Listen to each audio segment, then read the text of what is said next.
Archaeologists in Egypt claim they've discovered exactly what Cleopatra smelled like.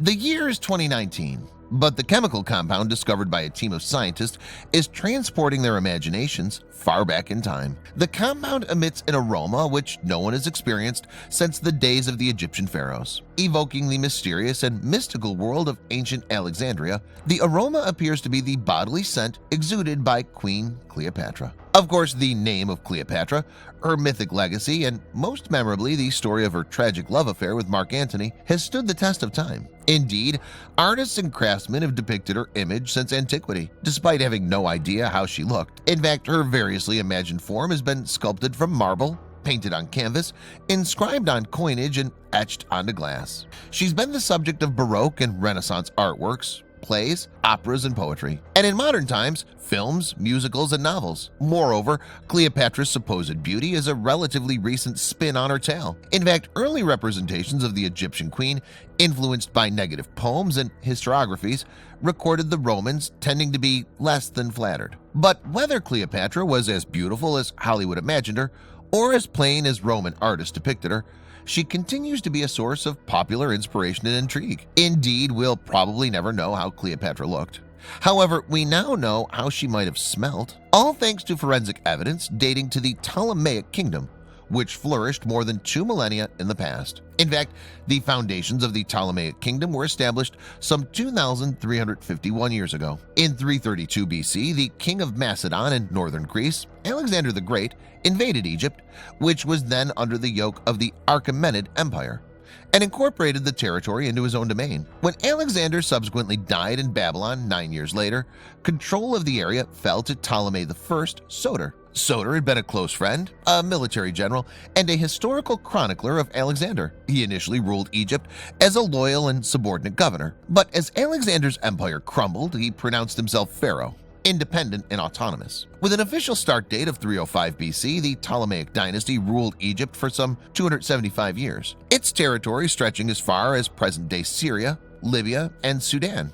The seat of royal power in the Ptolemaic kingdom was the city of Alexandria, which had been founded by Alexander in 331 BC. Alexandria reached a cultural apogee under Ptolemy II Philadelphus, who inherited a stable and wealthy kingdom from his father Soter. Philadelphus constructed the Library of Alexandria, invested heavily in the arts, and transformed the city into an intellectual and artistic powerhouse. During the ensuing centuries, the pharaohs adopted numerous facets of Egyptian culture in order to legitimize their rule. For example, Ptolemaic rulers participated in Egyptian religious rites and were crowned in Memphis by the Egyptian high priest of Ptah. Some Ptolemies even married their siblings, as described in the myth of Osiris. However, the pharaohs ultimately identified themselves as Greeks.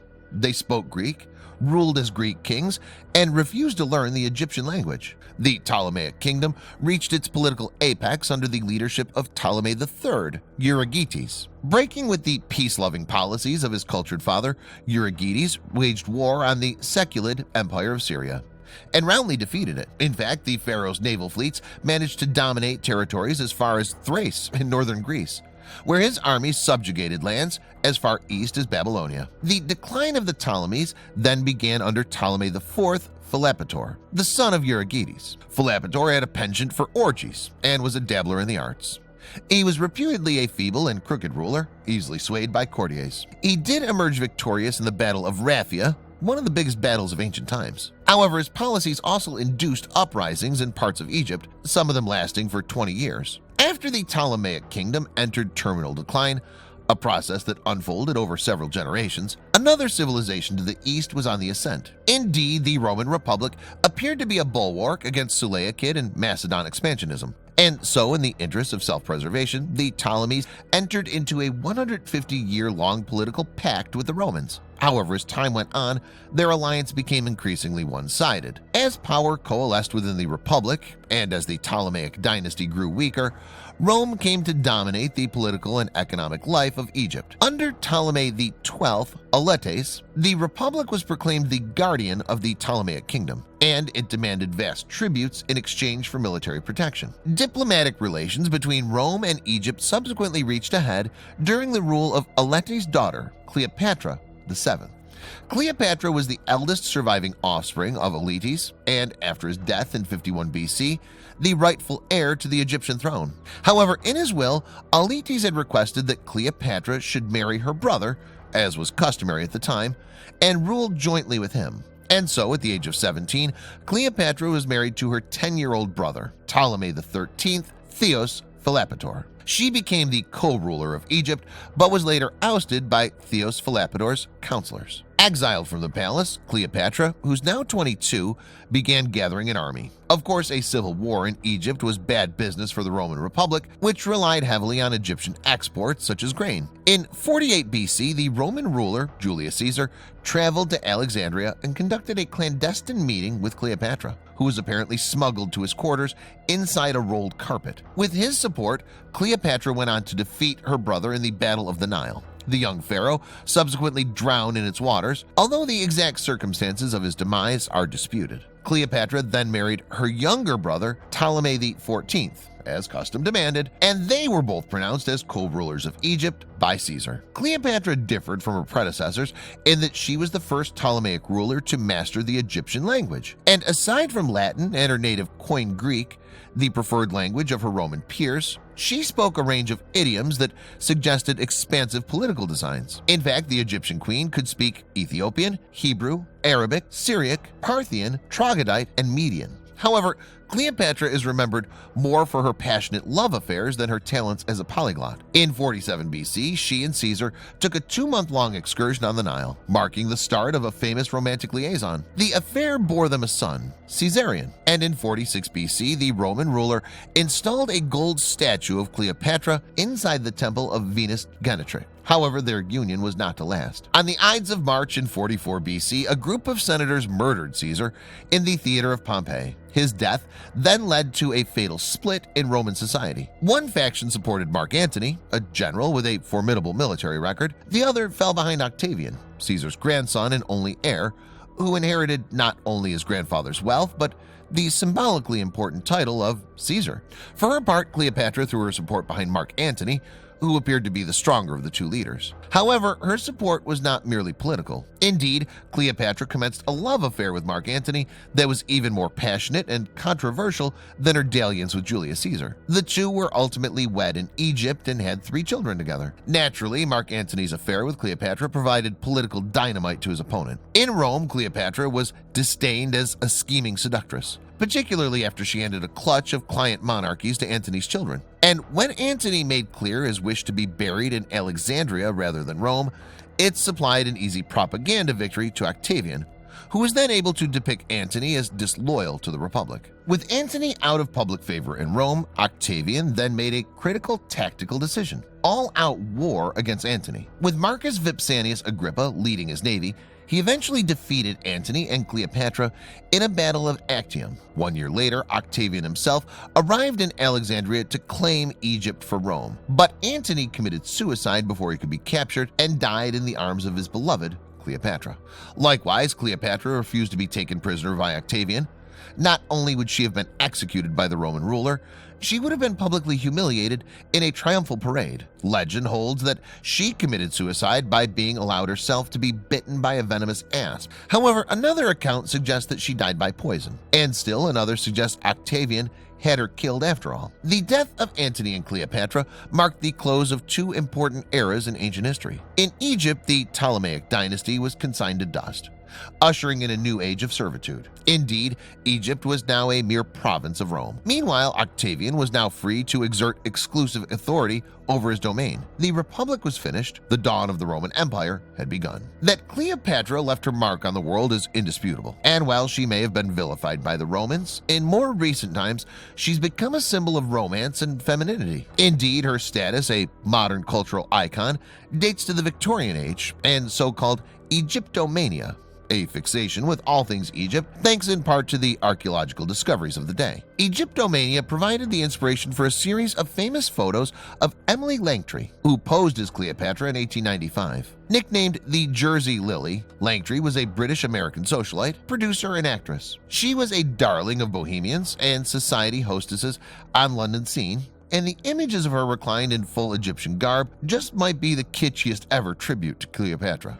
In more recent times, Elizabeth Taylor is remembered for one of the most enduring depictions of the Ptolemaic ruler in the 1963 Hollywood epic Cleopatra. However, the film nearly bankrupted 20th Century Fox and was plagued by production issues. Most controversial of all, Taylor and her co-star Richard Burton had a scandalous affair. Echoing the dramas of Cleopatra's love life, their relationship would later evolve into one of the most tumultuous in Hollywood history. Meanwhile, it's thanks to the work of two researchers from the University of Hawaii at Manoa, Robert Littman and Jay Silverstein, that we have a sense of how Cleopatra smelt. According to the researchers, we now know what perfume she may have worn. Speaking to the website Atlas Obscura, Littman described her fragrance as the Chanel No. 5 of ancient Egypt. Of course, Cleopatra's perfume is itself the stuff of legends. It's said that when she visited Antony in Tarsus, the capital of the Roman province of Cilicia in present-day Turkey, she soaked the sails of her ship in perfume. The smell was apparently so powerful that the Roman general could detect it long before she came on shore. To locate a sample of her perfume, Littman and Silverstein staged digs at the archaeological site of Tel el-Tamai, north of Cairo, which lasted for a period of 10 years. In fact, Tel el-Tamai was the site of the city of Themius, founded 6,500 years ago. And Themius was a center of production for two ancient perfumes, Mendician and Metopian. Also known as the Egyptian, Mendician was bought and sold across the ancient world for thousands of years. It's believed to have been invented on the Nile Delta in the city of Mendes, an important cultural hub during the late period of ancient Egyptian civilization. Meanwhile, Metopian was prized not only as a perfume, but as a stomach medicine. Speaking to Atlas Obscura, Littman described the perfume as the most prized in the ancient world. Indeed, perfumes such as Mendician and Metopian had a high cultural value in ancient societies, but especially so in their land of origin. In Egypt, the god Nefertim, which was frequently portrayed bearing water lilies, a staple ingredient in many Egyptian perfumes, was considered the god of perfume. Littman and Silverstein struck olfactory gold when they uncovered the remnants of an ancient Egyptian perfumery in Tel el-Tamai. The site, which is 2,300 years old, contains kilns used for firing imported clay. The perfumery apparently crafted their own bottles and receptacles, including copious amphora, that is, narrow-necked Greek or Roman jars with handles. Furthermore, the presence of gold and silver near the kilns indicated that the perfumery was a site of trade or monetary exchange. Within the bottles and amphoras, the archaeologists found some sludge-like remains. They conducted a lab analysis of the chemicals and submitted the results to Dora Goldsmith and Sean Coughlin, two authorities on Egyptian perfume. Using these and formulas described in ancient Greek documents, they then created Mendician and Metopian. Littman was apparently elated to have rediscovered the ancient scents. In a university press release, he said, "What a thrill it is to smell a perfume that no one has smelled for 2,000 years, and one which Cleopatra might have worn. Indeed, it's not every day one gets to experience the scent of ancient Egypt." Naturally, the recipes for the perfume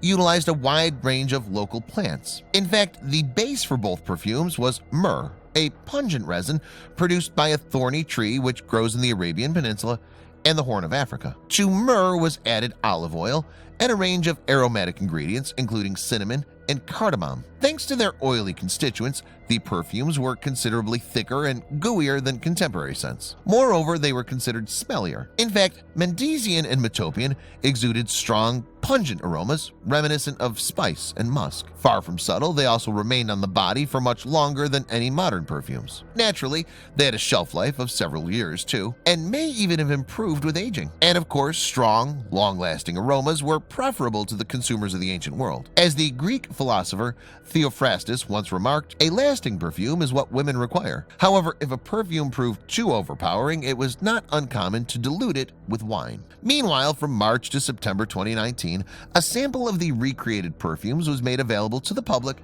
in a temporary exhibition at the National Geographic Museum in Washington, D.C., titled Queens of Egypt. The exhibition included artifacts from a range of museums in Europe and Canada, as well as jars of Mendesian. However, Mandy Atfill, a performer from California, is not convinced that Cleopatra would have worn either Mendesian or Metopian. Atfill, who assisted in the recreation of a perfume extracted from the death mask of a child mummy in 2005, believes that Cleopatra would have instead worn signature scents, perhaps created in her own exclusive perfume factory. She told The Times in 2019, "I don't think anybody knows for sure what she used." Nonetheless, it's impossible to imbibe Mendesian and Metopian without catching a ghostly trace of ancient Egypt. From bustling marketplaces to opulent palaces to mysterious temples on the banks of the Nile, the air would have been scented not only with the visceral strife of everyday life, but with perfume. Indeed, the mark of a crafted fragrance is the mark of a civilization.